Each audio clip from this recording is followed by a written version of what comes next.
you. Quitting is the language of the comfortable, not the committed. It's what people speak when the pressure gets real and their heart wasn't truly in the mission to begin with. It's the language of those who chase applause, not purpose, of those who want the trophy but not the training, who love the dream but loathe the discipline. Quitting comes easy when your reason is shallow, when your commitment is built on convenience, not conviction, when your goals are just borrowed quotes from social media, not forged in the fire of your own adversity. See, commitment doesn't ask how you feel, it asks what you've decided, because there will be days when your body aches, your mind screams, and every part of you wants to shut down. That's not weakness, that's warfare. That's what it looks like when you're pushing past what's familiar, when you're stepping into uncommon ground, when you're building something that outlasts the moment. Quitting shows up with a handshake pretending to be logical.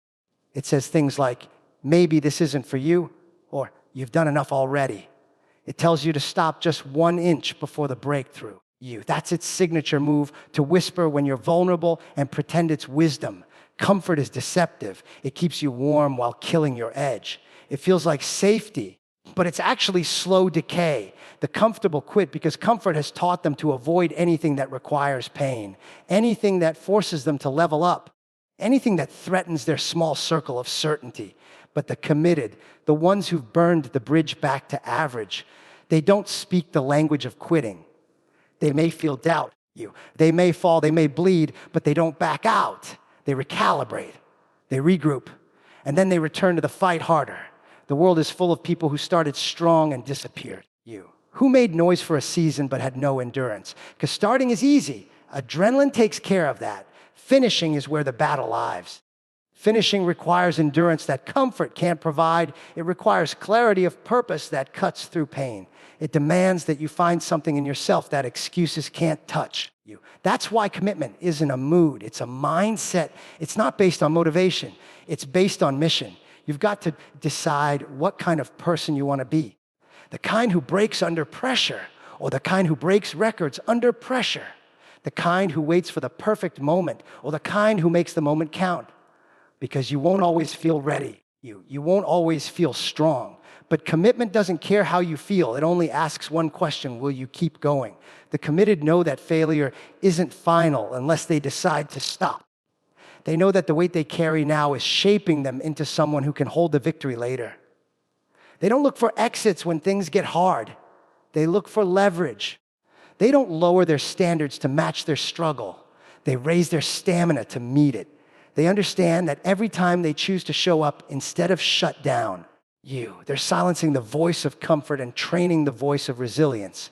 You have to recognize that every time you quit, you're training your mind to surrender at the first sign of resistance. You're reinforcing weakness, and over time, that becomes a habit. But when you stand firm, when you stay locked in despite the chaos, you train something much deeper than muscles or skill. You train your identity. You reinforce the fact that you're not here to participate, you're here to dominate. You're not here to sample success, you're here to take ownership of it.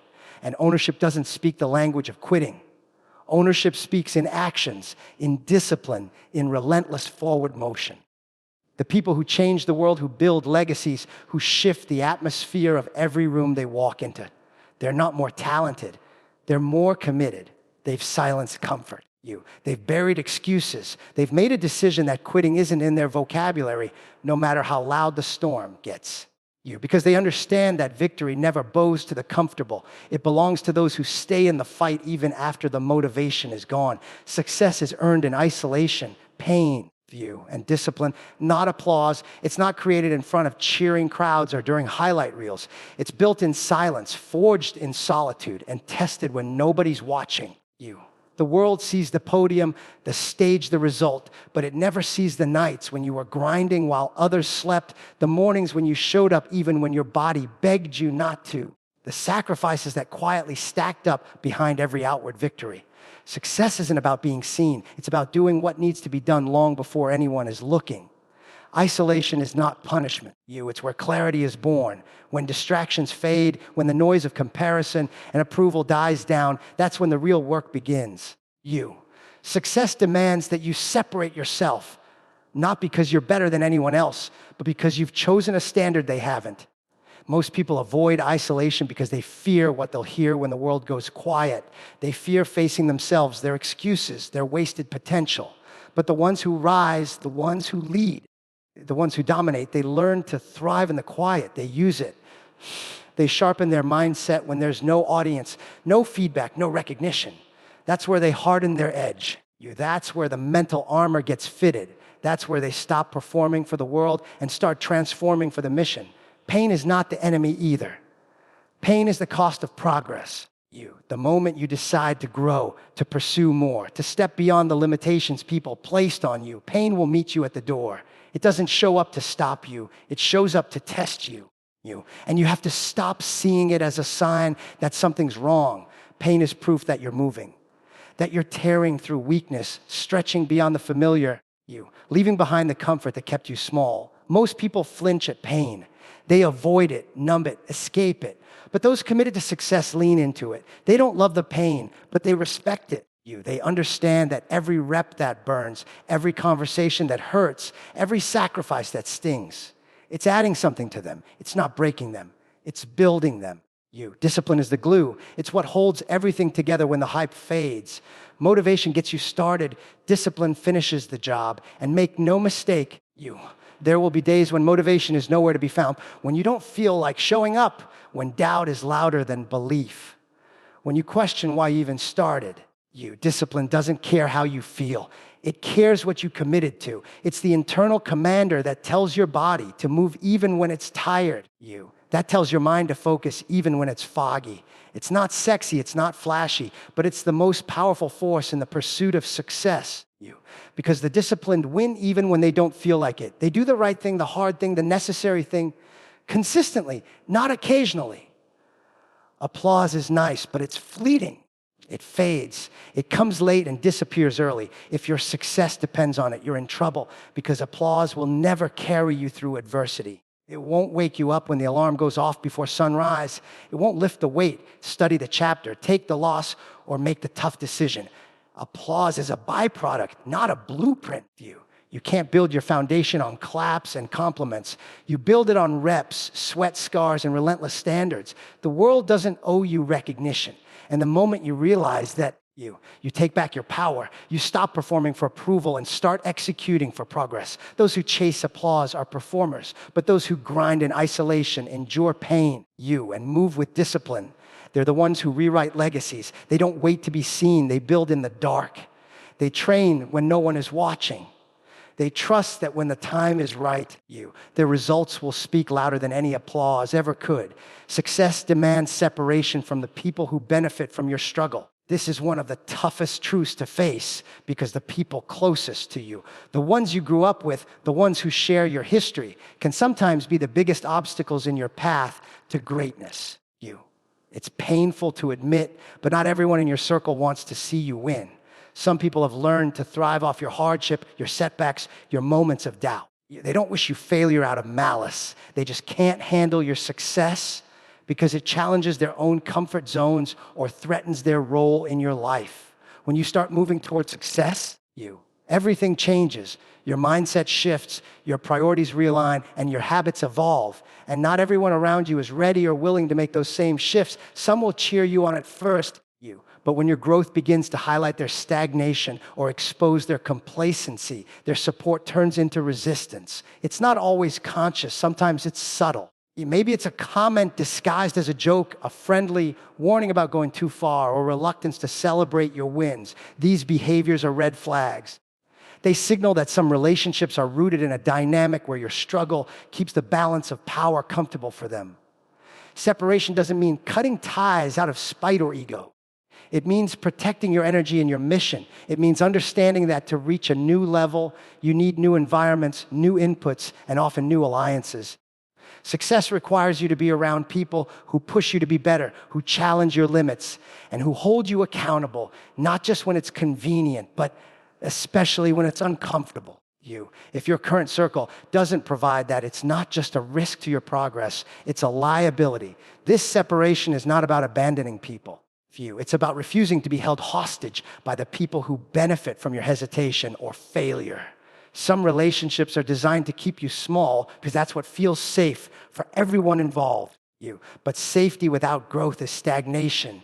And stagnation is the enemy of success. You have to decide what you're willing to tolerate in your life and what you aren't. Because every minute spent surrounded by energy that doesn't fuel your purpose is a minute stolen from your potential. It's natural to want to bring people along on your journey. You want your success to be a celebration for those who've been there with you. But the harsh reality is that not everyone can or will make that journey with you. Some people's paths end where yours begins. And when you realize this, you free yourself from the guilt and the pressure to maintain relationships that no longer serve the version of yourself you're becoming. It's not betrayal, it's evolution. You can't soar to new heights dragging dead weight. Every leader, every champion knows the importance of pruning the branches to allow the tree to grow stronger. This isn't about arrogance or exclusion. It's about survival and thriving. When you separate from those who benefit from your struggle, you create space for growth, clarity, and new opportunities. You make room for alliances based on mutual respect, shared vision, and genuine encouragement. This separation also requires courage. It means standing firm in your vision, even when it means disappointing people you care about. It means choosing the discomfort of change over the comfort of familiarity. It means knowing that your future self will thank you for the tough decisions you make today. The path to success is rarely a straight line. It's filled with difficult conversations, hard boundaries, and moments where you have to prioritize your dreams over your relationships. In the end, success isn't just about achieving your goals. It's about becoming the person who deserves those goals, And that person knows when to hold on and when to let go. They understand that growth often requires sacrifice. They recognize that some connections are temporary chapters in their story, not the whole book. They commit to a future where their peace, progress, and purpose are non-negotiable. Never give up doesn't mean never hurt. It means you push through the pain with purpose. This is a distinction too many people miss. They think never giving up means they won't feel pain, won't experience setbacks, or won't suffer losses. But pain is inevitable in any meaningful journey. It's part of the process, not a sign that you should stop. The true test of never giving up is not the absence of hurt, but the decision to keep moving forward despite it. To carry your mission through the fire, even when every step feels heavy and every breath feels strained. Pain is raw, it's uncomfortable. It demands your attention, It shakes your confidence and threatens to drown your hope. But pain is also honest. It's a messenger telling you that you're alive, that you're in the arena, that you're pushing boundaries, The problem is too many people treat pain like a stop sign. They see it as a reason to quit, to retreat, to settle for less. But those who refuse to give up understand that pain is not an endpoint. It's a threshold, a gate that separates those who dream from those who do. To push through pain with purpose means you've anchored your vision deeper than your feelings.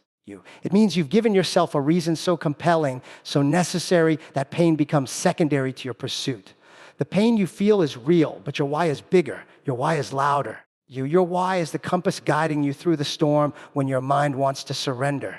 Purpose is what fuels resilience. It turns suffering into strength and endurance into victory. This is not about reckless endurance. It's not about ignoring your limits or pretending you're invincible. It's about acknowledging the pain, naming it, understanding it, and then choosing to move forward anyway. It's about saying, yes, this hurts. Yes, I'm tired. Yes, it's hard.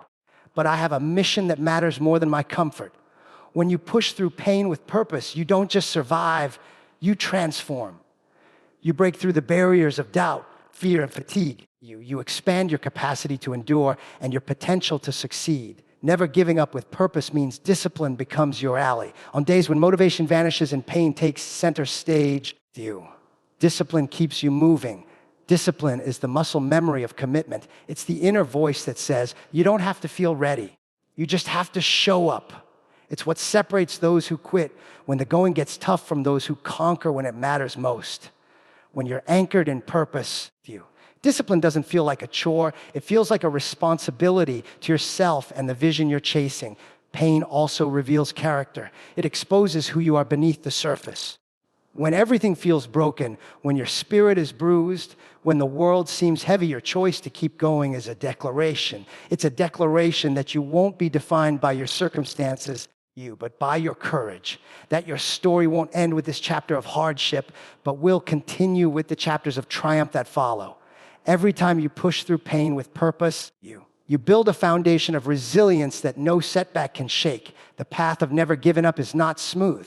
It's littered with obstacles, failures, and moments where quitting looks like the easier option. But those moments are exactly what separate the ordinary from the extraordinary.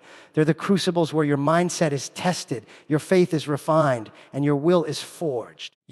The pain you endure on this path is temporary, but the strength you gain from pushing through it is permanent. Ultimately, pushing through pain with purpose means embracing the discomfort as part of your journey, not as a detour from it.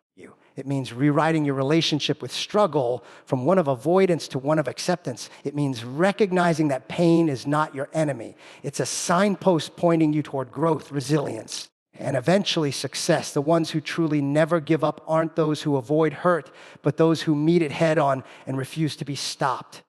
Every setback you survive proves your mind is stronger than their poison. Setbacks are inevitable. No one reaches greatness without encountering failure, disappointment, or betrayal.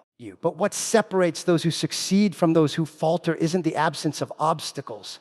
It's the strength of their mind to withstand and overcome the toxic forces that try to derail them. These forces come in many forms: doubt planted by others, self-sabotage, harsh criticism, discouragement disguised as advice, and the corrosive voices inside that echo those external attacks. Every time you face a setback and keep moving, you demonstrate that your mind is not a victim of their poison, but a fortress built to resist it. Setbacks are not just external events. They are battles waged in your mind where the real war takes place. When something goes wrong, a failure at work, a relationship fracture, a financial hit, the first battlefield is your thoughts. The poison tries to seep in, telling you you're not good enough, that you don't belong, that this time is different, and you will never recover. That poison is subtle and relentless. Designed to wear you down from the inside out. It thrives on fear, uncertainty, and pain, hoping you'll accept defeat quietly without a fight. But surviving setbacks requires more than just willpower. It demands mental immunity. It means training your mind to recognize poison for what it is, an attempt to manipulate you into surrender. It means learning to separate the truth from the lies, the facts from the fears. When you refuse to accept the narrative of failure, you push back, you rewrite your story. You say, this setback is temporary. It does not define me. I am greater than this moment. Each setback survived becomes proof, evidence the poison failed to claim you. It's a scar, yes, but a scar that symbolizes resilience, not ruin. It's a reminder that your mind has been battled, tested, and came through stronger. The more setbacks you survive, the more immune you become. The poison loses its power, your confidence grows, your resolve hardens. You learn that setbacks are not the end of the road, they're the road itself. And you learn to walk it with eyes wide open. You're prepared for whatever lies ahead. The poison from others often comes disguised as concern or tough love. People may doubt your dreams, criticize your choices, or dismiss your efforts because they can't imagine succeeding themselves. Their negativity isn't about you. It's about their own limitations. But it can still infect your mind if you let it. The key is to build mental filters strong enough to block their venom while allowing their wisdom to pass through. Trust your intuition to know the difference. Honor feedback that helps you grow, but reject the poison that holds you back. Self-poison is even more dangerous because it wears the mask of your own voice. It's the habit of replaying failures, exaggerating fears, and convincing yourself that you're stuck. It whispers that you're not capable, not worthy, not ready. Overcoming self-poison requires a different kind of strength, the strength to interrupt negative thoughts, replace them with empowering truths, and commit to self-compassion. Every time you refuse to believe the toxic story your mind tries to tell you, you reinforce your mental fortress. Surviving setbacks also means embracing discomfort and uncertainty. The poison preys on your desire for safety and certainty, pushing you to retreat or avoid risks. But growth happens on the edge of discomfort. When you face setbacks head on, you train your mind to tolerate pain and uncertainty without breaking. You learn that discomfort is temporary, but giving up is permanent. This mindset shift is what separates those who recover quickly from those who get stuck. Each setback you overcome expands your capacity to handle future challenges.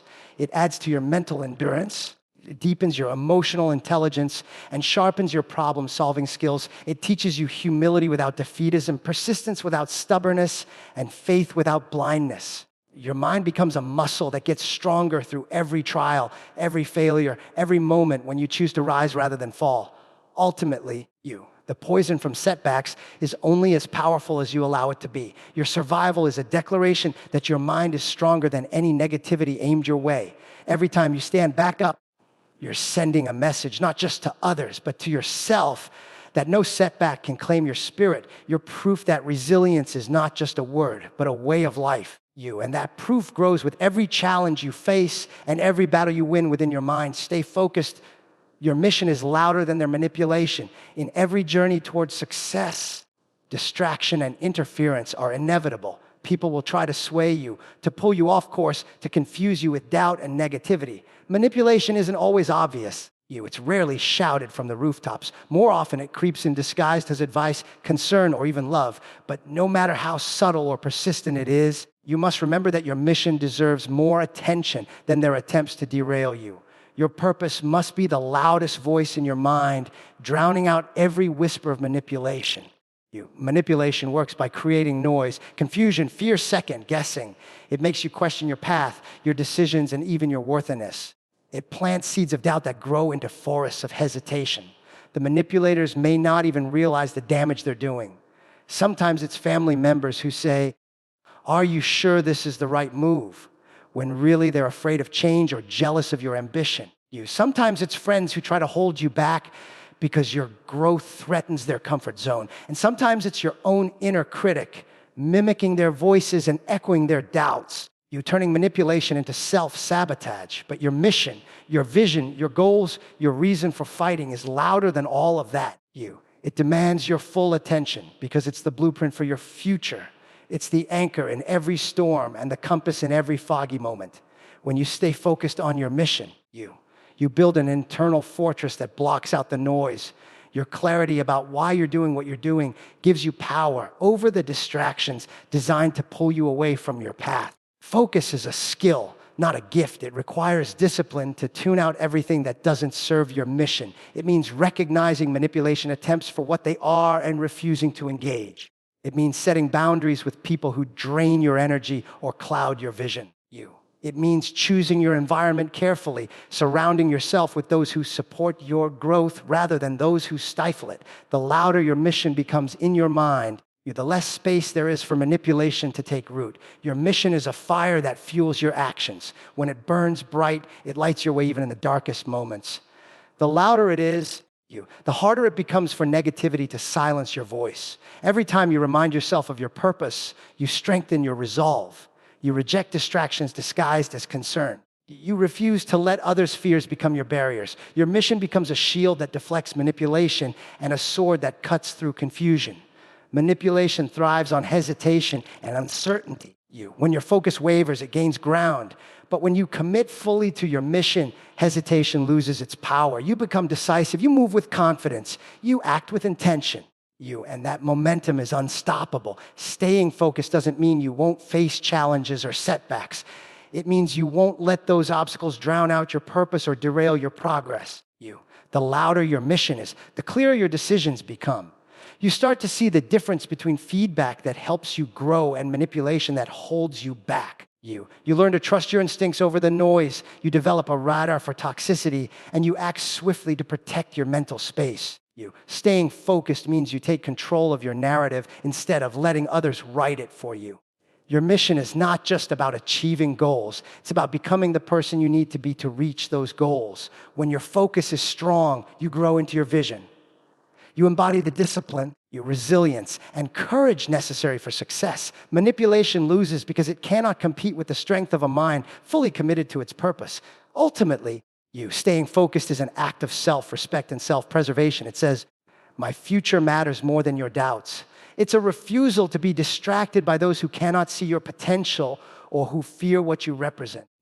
Your mission deserves your full attention because it's the reason you're here, the legacy you're building, and the impact you're destined to make. When your mission is louder than their manipulation, nothing can stop you.